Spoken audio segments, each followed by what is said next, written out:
Welcome to another round of Prem and Proper here at SDH, where we take you through everything going on in the Premier League. We've got teams catching their breath after Champions League. Manchester City, winner, and they advance to the semifinals, where they will take on Real Madrid. And it is all Italian side on the right-hand side, but the one team that gets to take a bit of a breather is going to be Manchester City in the Premier League, and they're going to stare at everybody else coming up on the weekend while things get sorted out as we get ready for, in 1 week's time, the match that could go a long way in determining who wins the Premier League in 2022-23, Arsenal and Manchester City. We'll go back over the week that was, get you ready for the weekend that will be, set your fantasy teams appropriately, because some folks have a bye, so we'll keep an eye on all of that. As we say, we always have to go backward before we go forward and lay everything out for you from the last weekend in the Premier League, going over all of the activity that was there. And starting off with your play on the 15th. We'll go back to the 15th. Sounds like a good place to start. On the 15th, Aston Villa shuts out Newcastle by the final score of 3-0 at a plus 269. Wolves, a bit of a surprise at the Molineux, shutting out Brentford by the score of 2-0 at a plus 181. Big win for Bournemouth at the death. Big 3 points for the Cherries as they knock off Tottenham at Spurs Stadium. 3-2 your final at a plus 552. Crystal Palace beating Southampton. Southampton staying in the relegation zone on the bottom of the table at a plus 165. Fulham beating Everton 3-1. Everton has to keep an eye on things over their shoulder at a plus 252. Brighton beating Chelsea at Stamford Bridge for the first time. That was a final of 2-1 at a plus 152. And surprising no one, it took a little bit, but Manchester City knocked off Leicester by the score of 3-1 at a minus 714. Sunday, 2 matches, 9 o'clock, West Ham and Arsenal. Points given away by Mikel Arteta as they are trying to win the Premier League. 2-2, a draw at a plus 322. Manchester United, 2-0 win over Nottingham Forest at a minus 143. Monday Night Football, Leeds United, worst defense in the league in a lot of different categories, either last, next to last, or second to last in 5 of them.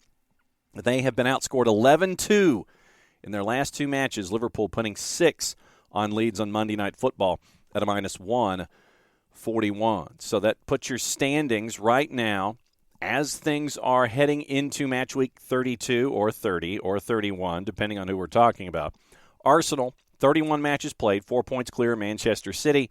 Manchester United is third with 30 matches played at 59 points. Newcastle, 30 matches played, they're at 56. Spurs right now are in the Europa League spot. Spurs right now at 53 points and 31 matches played. Villa, 31 matches played at 50 points. Brighton, 2 matches in hand. They've got 49 points. They can hopscotch both if things go Roberto De Zerbi's way. Liverpool, 30 points. Decent run-in, by the way. 30 matches played, 47 points. Brentford's lost 3 in a row, and not the time to do it, but Brentford's still fairly safe in the whole process of things at 43 points. Fulham snapped a 4-game losing streak. They're at 42. Chelsea at 39 points. Frank Lampard still has not won in his first 7 matches in all competitions, 31 matches played and 39 points. Now we get into group number 3. 13 points now separating all 9 clubs. Crystal Palace is at 12th. They've won 3 in a row under Roy Hodgson, 36 points.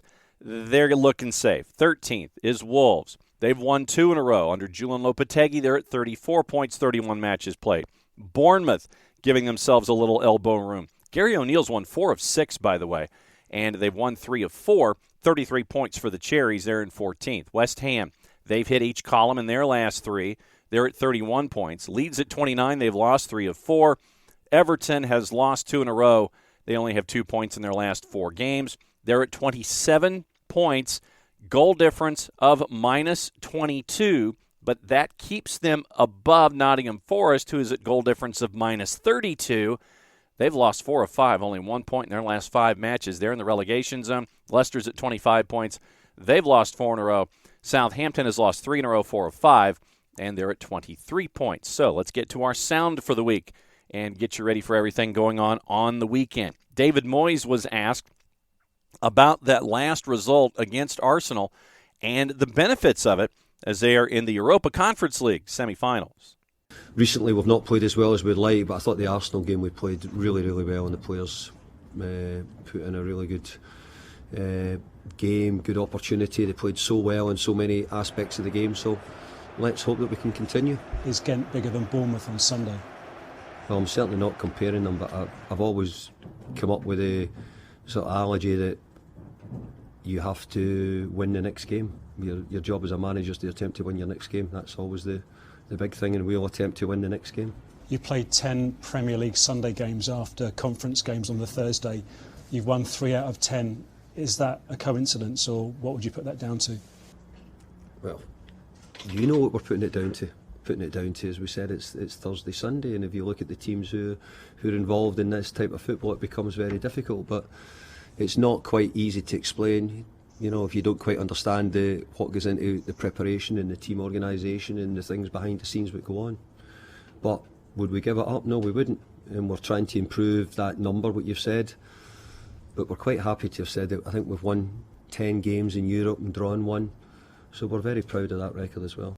That was courtesy of West Ham, their own selves. A lot of stuff with Chelsea this week, considering where they are. We mentioned that Frank Lampard, no wins in 7 in all competitions. Thiago Silva was asked after the loss to Real Madrid about what's really going on. He pointed the finger inward. Everybody talks too much about replacing managers, but I think we, the players, must also take responsibility. We've had 3 managers this season, plus a 4th one, Bruno, that was in front of the team. Bruno failed to win. We have lost today, and with Lampard we have also failed to win. Everybody is talking about the manager, but we must look at what has been done wrong and try to change. From our friends at Sky Sports in the Premier League, is the Chelsea roster size unmanageable? Unwieldy for sure, but the question was raised at Sky Sports Premier League, is it unmanageable? Yeah, I was very surprised. He's the first player really to come out and say something along these lines. We've kind of heard a lot of this kind of stuff off the record. We've seen reports similar to sort of his comments, but to actually see a player come out and spell it out, talking about the 32-man squad that Chelsea have, the dressing room isn't big enough. Many players are unhappy because they're being left out every single week. They can't build cohesion because of the squad size, and that's kind of affecting performances. To see a player sort of say it, spell it out, and speak passionately like that, I think it has to be lauded. And I think that, yeah, it's a real concern. And Chelsea almost feel like maybe they've been set up to fail by sort of having this sort of group of oversized squad of players. Yeah, on that, I mean, it's not just players being left out of the squad. Silva talked about players being left out of the dressing room because they didn't fit. Has the overinflated squad actually now had a negative impact on their season? Then the same question was asked about the manager position with Tim Sherwood. Courtesy of our friends at Sky Sports, he's saying, you better do it now. I think it's still a big couple of months or 6 weeks or whatever we got left of the season, because I think they need to get a manager in as soon as possible. But do you think they'll keep Frank Lampard for the rest of the season? Should they keep him for the rest of the season? Well, I think if they find a manager, they should bring a manager in so he gets an opportunity to look at the squad, what he's got, because there needs a huge clear out here. Someone who wants to fight for that shirt and give them a little bit of balance. I mean, they're so disjointed, their squad. They've got so many players in offensive areas, wide players, all pretty similar quality-wise. Let a manager come in, see them train every day, see them play in the remaining games what they've got. They've got tough games to come, and then he can make his decision, because recruitment's been absolutely shocking. So let the manager be part of the recruitment policy. So that's the only way I can see it. I think there's still a lot to play for. Otherwise, you could waste this 6 weeks or whatever it is till the end of the season, and you start from scratch next year. And he's got to get used to the players. Use this time. If there's someone out there, out of a job, who they like, bring them in now. Just briefly, would that be the way to treat a club legend like Frank Lampard? It's like subbing the substitute, isn't it? No, but Frank will understand. He's gone in there to help him out, to do a job. I mean, I'm sure he'd just hold his hands up and say, look, there's nothing to play for now. They brought him in. I'd understand not bringing a manager in now to fight because they're still in the Champions League. Now they're not. They're out of that now. So I think if they've got a manager out there, whoever it may be, if he's out of work, if he's free to come in now, have the conversation with Frank, or even come in alongside and watch him from close quarters. I think they need to do something like that now so they don't waste the remainder of the season. We mentioned what's going on with Aston Villa. They've won 5 in a row. We mentioned they're at 50 points, 3 points behind Spurs, same number of matches played, so they have to keep up the pace with everyone above them. Is, question posed to our friends at Sky Sports Premier League, is Unai Emery Premier League Manager of the Year material? For me, if Arsenal win the league, I think, I'd give it to Mikel Arteta. If Manchester City go on to win the league, I'd give it to Unai Emery. The turnaround has been that good. It's just a stunning turnaround. The feel-good factor at Aston Villa now, and they're a real threat. No one really wants to play them at the moment. He's done a phenomenal job. And, this is a manager who loves playing in Europe. 4 Europa Leagues he's won, 3 of Seville, 1 with Villarreal. And he might think, well, am I going to get to play in Europe as Aston Villa manager? You know what? You might just well, and it's down to you and the players. OK. We're talking players which have been key for Villa. I think, when it comes down to this turnaround, it's a collective. But Ollie Watkins, most goal involvement since Emery was appointed Aston Villa head coach. Again, this is a squad he's pretty much inherited. 16 goals, level with Erling Haaland, 2 in front of Harry Kane as well. Villa fans will be watching now and saying, that is phenomenal. But it's been a real squad effort. I was listening to John McGinn saying he's making me do things I didn't know I was capable of as a player. Emi Buendia's been fantastic under him as well. The defence is looking a lot stronger. We know how good the goalkeeper is as well. It's been a collective team effort. However, what a phenomenal few weeks for Ollie Watkins. And then we mentioned Liverpool with a match in hand, although Brighton has only played 29. Match in hand over Spurs, who are in 5th, Villa, who are in 6th.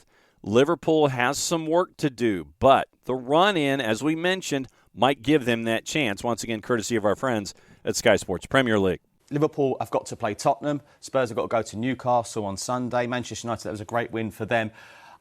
It's just been such a strange season, Rob. At the end of the day, it's been the defeats away from home, obviously, but the 7-0 against Man United. They beat Bournemouth 9-0. They went to Rangers and won 7-1. So it's basically what Liverpool turns up.